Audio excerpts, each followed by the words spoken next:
So the PPP now, how different is it for when the first time when it came out? Well, it's different in a lot of ways. So the biggest difference is who's available to get the PPP. And so really what they're trying to do is expand and get more money out there to the business owners. So basically, if you didn't get PPP the first time, which some people didn't, but a lot did, you can go for it, okay? And you can go for round two. The big difference is if you got it before, in order to get it again, you have to meet a higher level of pain, or the hardest people who've been hit the most. And basically, they're measuring that by your gross receipts or your gross revenue in let's say quarter two of 2020 compared to quarter two of 2019.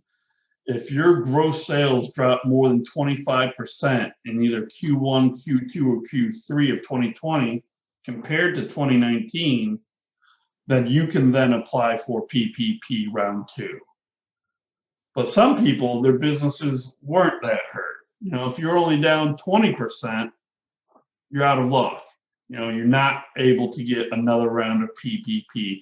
So what they're trying to do now is saying, hey, listen, some people need money out there, but we're only giving it to the people who've been hurt the most by, COVID. So your sales have to have dropped at least 25%. And that's how it is. Where before in round one, you had to just say, my business has been impacted by COVID-19. And that could have been, you had to shut down your business for 2 weeks because the state, forced you to shut down.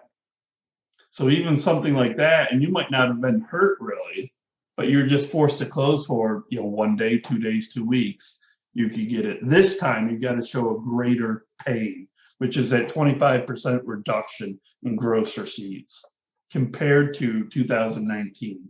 And they're comparing quarter to quarter. Quarter one of 2020 versus quarter one of 2019, quarter two to quarter two, etc. So that's really the big difference in what's going on there. Is it still highly based on payroll? So say, for example, you have a business that went down in sales, like say 50% from 2019 to 2020, but you have little to no payroll, you use contractors. Are you still eligible, or does it have to be a lot of payroll?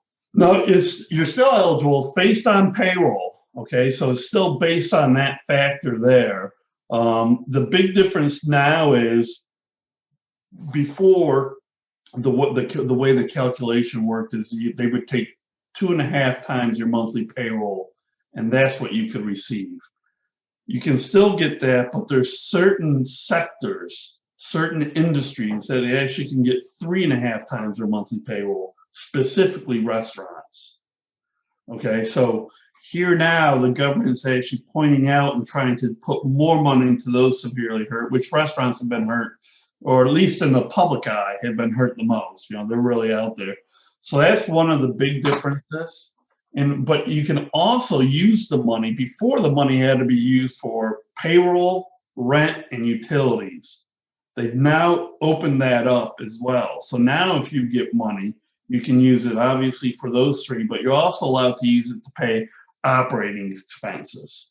It could be, subscriptions you have for like Microsoft Office or your accounting software package.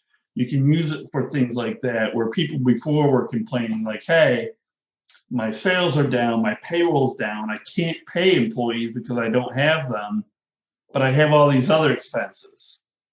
Now the government's allowing you to use that money towards other expenses, other operating expenses. So although they've tightened up who gets the money, they've loosened up how you can spend the money. And that's the big difference. Got it. So the disaster loans